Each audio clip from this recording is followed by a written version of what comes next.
it's an early morning start today, driving 270 miles to El Centro, California to pick up Julie's new car and drop off her 2016 Audi A3 convertible. It's going to be an interesting drive back because the car I'm picking up is a Hyundai Kona Electric with a range of 258 miles. And we have to go 270 miles uphill, so it's going to be my first experience with an electric car. So here I am in Sentinel, which is officially the middle of nowhere. I think this is downtown Sentinel. It's time for a coffee, and then we're on our way. Well, here I am in beautiful downtown Yuma, Arizona, on my way back from El Centro on my 270 something mile drive in a 258 mile range car.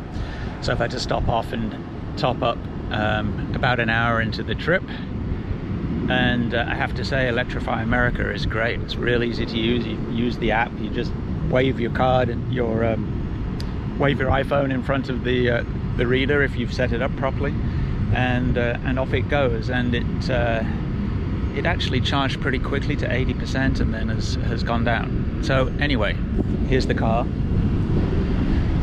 the Kona Electric. I thought it was going to be blue. It's not. You see, I bought this car sight unseen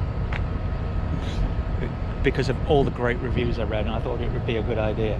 Managed to find one in California because they're not sold in Arizona, so that's why I'm here today.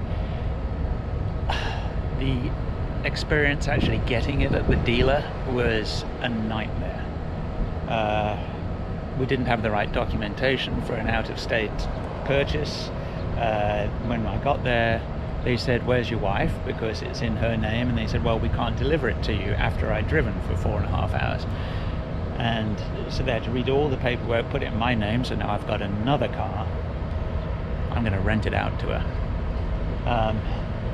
And then they said, "Well, we made a mistake. We can't actually give it to you because you traded in your wife's car for it. So in order to deliver it to you, you have to drive a rental car to Yuma, which is 60 miles, where we'll meet a notary and to say that it's been delivered." I don't know. It was to do with the out-of-state delivery. They had to prove it was being delivered out-of-state because I was ready just to drive around the corner. Anyway, we are 90% charged. It's cost me $12 because for whatever reason it decided it was charging at the highest rate even though my car won't accept it. So I stopped for half an hour. I think I was down at like 64% when I got here, so that's pretty quick. It gave me time to go have a pee in Target, eat my lunch 2 hours late, figure out how to cool the car while it's charging, and then we're good to go. So I'm going to unplug and hit the road. Well, I'm quite proud of myself. I've done my first charging session. I didn't blow the car up or electrocute myself. It's very good. If I could only find my way to the next charging station, that's the problem. Well, I suppose I've got a couple of hours to figure it out. The car makes a weird humming noise. I think it hums either because it's happy or because it wants to let people know it's coming. I think it might be the latter. Approximately 105 miles from Phoenix. We have 158 miles of range. Unfortunately, we're not going to Phoenix, we're going to North Scottsdale, which is very uphill and a bit further. 82 miles to the next charging spot with 157 miles of range on the computer.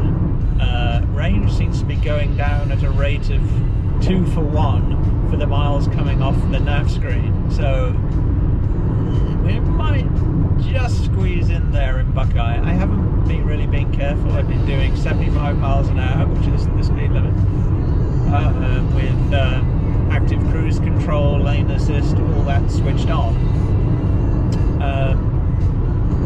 So far it's great. It's a really good piece of kit.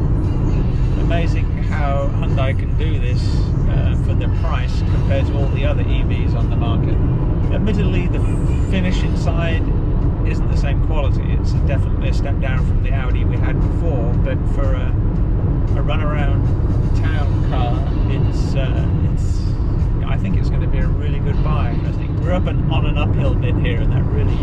consumption, averaging 3.4 miles per kilowatt hour. So that's the key thing that we have. I figure I set it to 0 at the start of the trip, and I figured if I could stay above 3, I would definitely get from Yuma to Buckeye. I'm at 3.4, so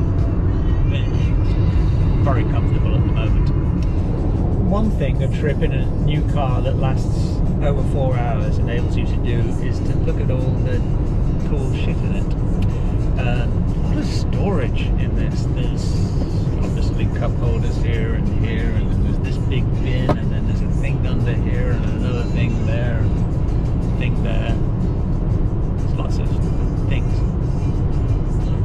And it's very comfortable. It's just as comfortable to sit in, if not more so, than the Audi A3 convertible that we traded in.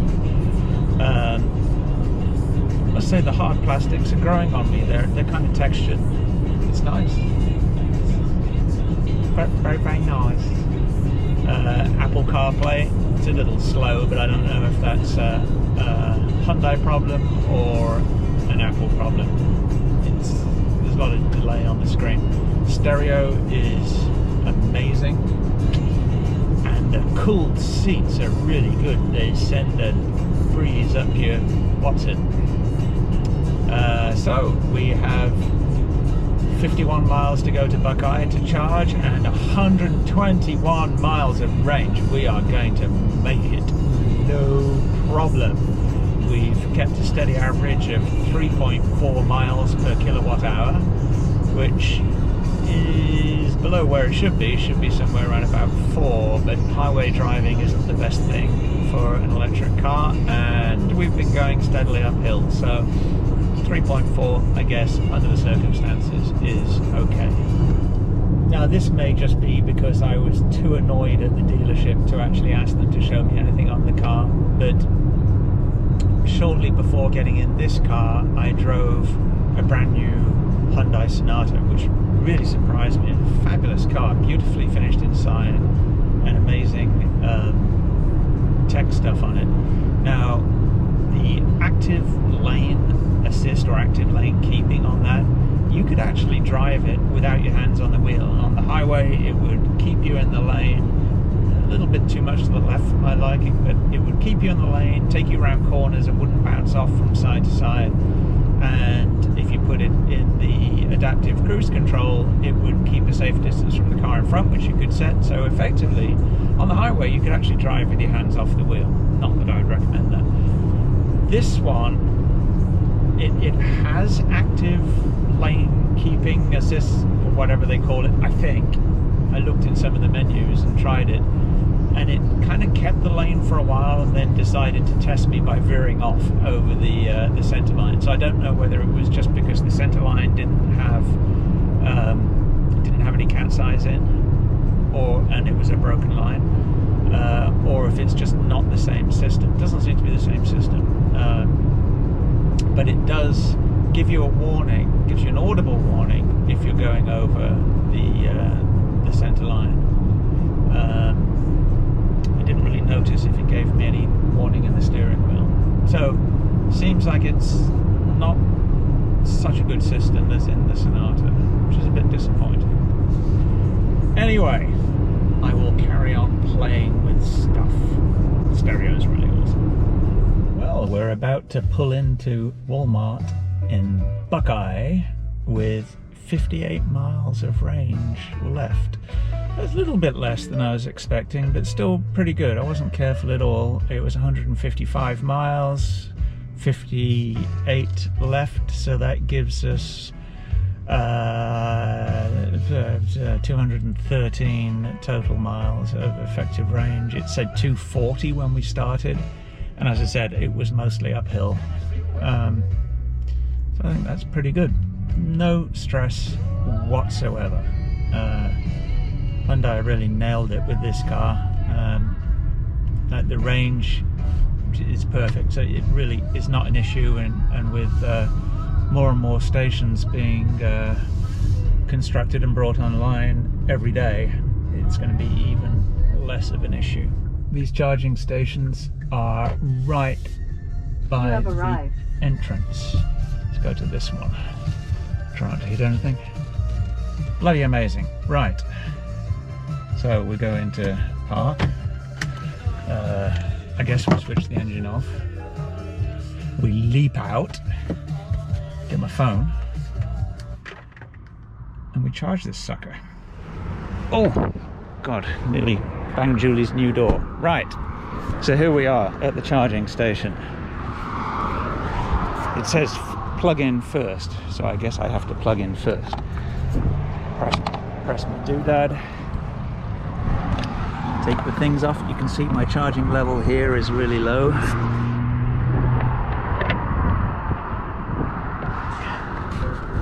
Oh God, this thing's heavy.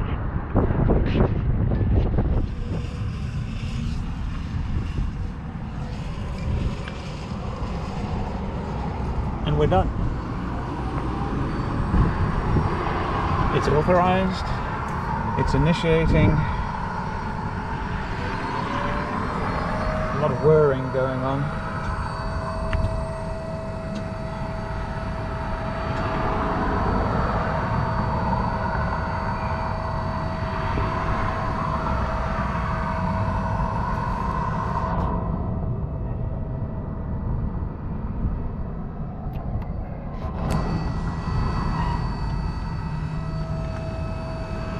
And it looks like we're charging.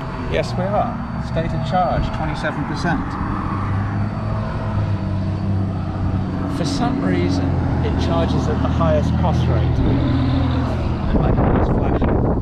And it says it's charging. So, after sticking my hands and camera over all this crap, I guess I should probably sanitize. It's charging and humming away.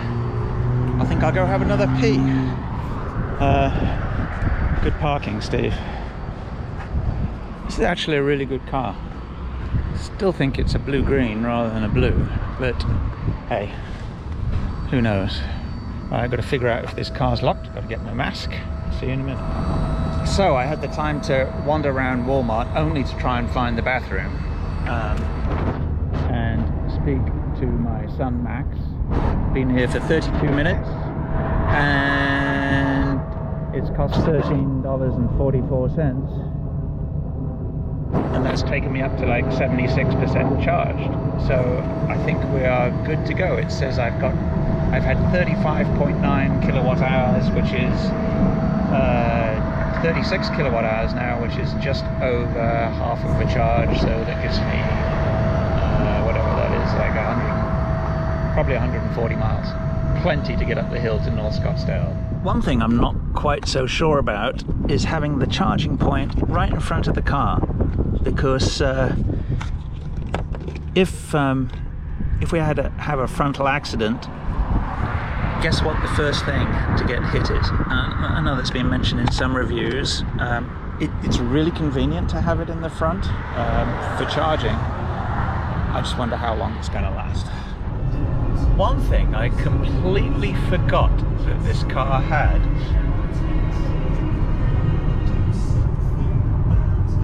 is a heads-up display. The only problem being you have to be a midget to be able to actually see what's in it. Unfortunately, not a good design. I think it may need some adjusting. If I scrunch down like that, I can see it perfectly. There must be a reason for that. Either that or people from South Korea are very short. I may have to adjust it with a hammer. We'll see. Also, when you go over bumps, it vibrates. So, would have been much better to project onto the screen. The in-car nav is really nice. Nice big screen. And look, there's a spaceship. We're just going past the, whatever it is now, the State Farm Stadium. And in Glendale, and there's Topgolf on the left. Pretty cool stadium. So we're just getting home. You can hear the weird spaceship noise it makes at low speeds. This is an unbelievable car. It's quite possibly one of the best cars I've ever bought. So as I was saying before the navigation lady interrupted me, it's amazing how technology has progressed in 20 years. My daily driver is a BMW M Cooper 2000, the old clown shoe, which was a top of the line car in its day, and the equipment doesn't hold a candle to the stuff in this car. And the advantage of it being really quiet is the dog can't hear me when we get home. Something else I just found out, the headlights dip themselves. Isn't that clever? So this is how you finish up a review, with a nice glass of California Cabernet. Just want to point out, the car's sitting in the driveway. That's not blue. It's called ceramic blue. Does that look blue to you? It's green. Blue-green. Cable's blue. So here we are a couple of days later, and I must say I love this car, but it's got one huge problem. And that problem is Julie won't let me drive it. Because one of the things I said the other day was that the heads-up display sucked. Well, that's because I hadn't read the manual, and nothing was explained to me at the dealership because I was so angry with them. But you can actually adjust it so that it suits your height. So I've adjusted it, and I can see exactly what I want, where I want. So actually the heads-up display is really good, but it does still vibrate when you go over bumps. So that's, you know, if it projected onto the windscreen, you wouldn't have that problem. I'm just checking what the dog's doing. She's been running off after lizards and mice and things. Tasha? And as you see behind me, we're having the garage ripped apart to make space for the new additions to the fleet. Anyway, back to the Kona. It's still green, not blue. That is not a blue car. They say it's ceramic blue, but I guess most people are going to see it before they buy it, which we didn't. The only bit that's actually blue is that. Now that's a blue car. That's my 2000 BMW M Coupe clown shoe. Estoril blue. That is a blue car. That is not a blue car. But we'll get around to loving it. Hang on, I've got to check on the dog. Natasha! Natasha! Hey, come on.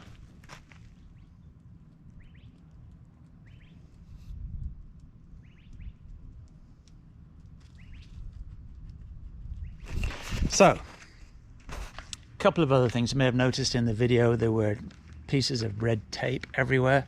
That's because they didn't prep the car for us. You know, I would have to say the Hyundai experience, or is it Hyundai? The Hyundai experience is nowhere near Audi or BMW. Like, the car wasn't prepared. They actually didn't have it washed before I got there. And the really galling thing is, while they were redoing all the paperwork, which took 2 hours, nobody came over and said to me, can we explain the car to you? Which just wouldn't happen at one of the more upmarket dealerships. That notwithstanding, I mean, I can figure out most of this stuff myself. I've actually sat down and done something I never do. I read the manual, and it's a big manual. That's a whole other thing. It's printed in black and blue. And so when it's explaining green and red lights, it shows them in blue and then says, this is green or this is red, which is quite amusing. So what you'll actually see at the moment, we are charging it at home out of a regular wall socket. This is because even though I've had a 220 volt, 240 volt, a high power circuit put in, we actually don't have a charger yet. Oh, and here's the proud owner of the car who won't let me drive it. What are you doing? I'm doing a review. A review? What are you doing? I was coming to charge it. Well, Hello. well, as you can see, it's plugged into a regular household circuit, but it's not actually charging at the moment because we get cheaper electricity at 8 p.m. so it's on a timer set by the app, so it won't actually charge until then. Charging on regular household current takes 60 hours from 0 to a full charge, so I wouldn't recommend it, but it adds about 40 miles overnight, which is more than enough, isn't it? Absolutely. Yes.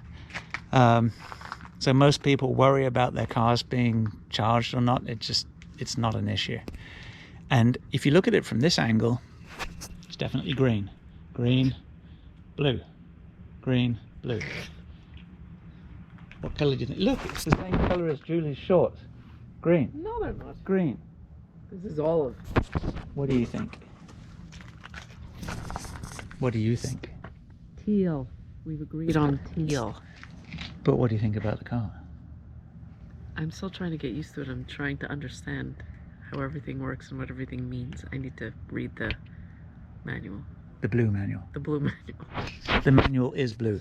This car actually has active aero, like a Formula One car. That's pretty smart, I would like to say. The jury's still out on the active lane keeping because I haven't been allowed to drive it, even though I've said it. I've put it onto automatic regen. I'm not sure what that does, and I'm not allowed to test it because Julie won't let me drive it. All in all, great car. All in all, fantastic car. Let me know in the comments if you want to have a review on the M Coupe or if you want further review on the Kona Electric. Don't forget to like and subscribe. Let me know if you want to hear more about the fleet of cars. We have track cars, I have classic cars. Tell us what you want to hear about.